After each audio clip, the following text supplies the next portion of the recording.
Je pense qu'encore une fois, tout ce qui nous arrive, c'est pour notre bien. Les plus belles années d'une vie sont celles que nous n'avons pas encore vécues. Je voudrais savoir quelle est l'influence de Victor Hugo sur votre œuvre aujourd'hui. Alors écoutez, Victor Hugo a joué un rôle très très important dans ma vie.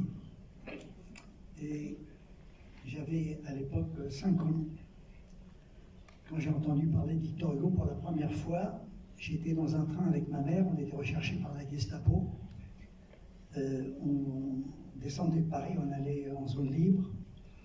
Et à Dijon, les Allemands et les Français sont montés dans le train comme ça pour contrôler les papiers. Et évidemment, à un moment donné, les papiers de ma mère évidemment, et les miens étaient faux, puisque on voyageait sous un faux nom, et on nous a fait descendre du train pour nous arrêter. Voilà. Et à ce moment-là, ma mère a eu un coup de génie. Elle a pris sa montre et elle l'a donnée au mec qui nous arrêtait, qui nous a laissé remonter dans le train. Voilà.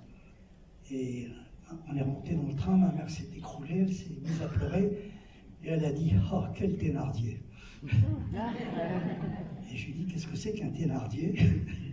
Et pour la première fois, elle m'a raconté Les Misérables.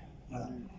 Et c'est vrai qu'elle m'a raconté à sa façon, à elle, qu'il y avait des Jean Valjean, des Thénardier, qu'il y avait des Javert. Et très vite, j'ai compris que Victor Hugo, parce qu'après je l'ai lu, évidemment, non seulement je l'ai lu, mais je l'ai adapté au cinéma après avec Belmondo. Mais c'est vrai que pour moi, Les Misérables, c'est le plus beau livre du monde. Voilà.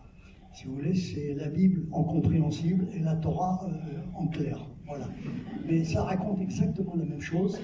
Il a merveilleusement compris le genre humain. Il a merveilleusement repéré toutes les catégories du genre humain et je l'en remercie, ça m'a fait gagner du temps.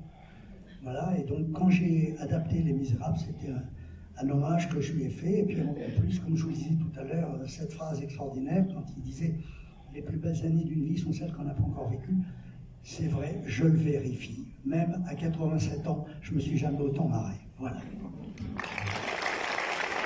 Merci encore, Claude Verret, Claude Lucier, Claude Lelouch. Merci beaucoup.